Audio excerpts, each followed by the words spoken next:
So I'm walking right now after my tango class, and I got a donut, and I was eating the donut and walking and texting some friends. Probably a pretty common thing to do, right? You know, multitasking.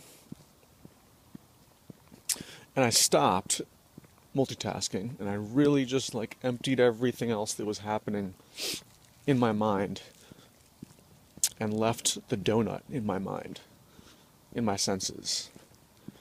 And I realized I was high, like really high. And this is like a donut, a Long John donut. I think it's easy for us to forget that everything we do in life has a relative high to it. Even things that are painful, even things that are scary. You know, we have these terms like adrenaline junkie, and we have this archetype of people who like getting piercings and tattoos all over their bodies. And we're like, I don't understand that. At least that seems to be sort of the consensus, and because of that, these people are typified as alternative. Yet, we all have underlying things that we can derive a really deep sense of high from.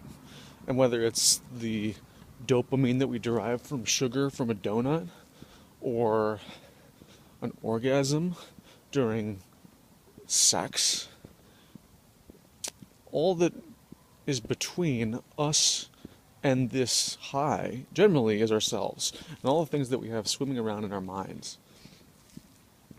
It's interesting. I think about when I see people nowadays on their phone at a restaurant with their family, and I don't think that's an abnormal thing or something to deride, but something to take note of, because all over life, whether or not we have a cell phone in our hand or a donut in our hand, often we're not really giving what we're doing the attention that will enable us to do what we're doing in a fulfilling way.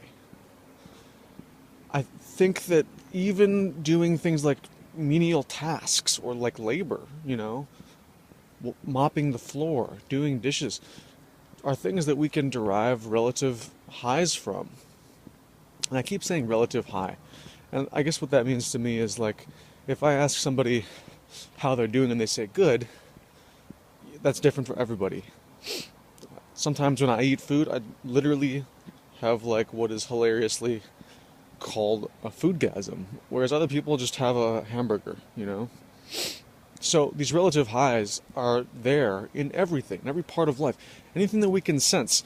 And there are probably those out there with the philosophical ideology that would say even things that we cannot sense can be a place to derive fulfillment from. So that's my little mental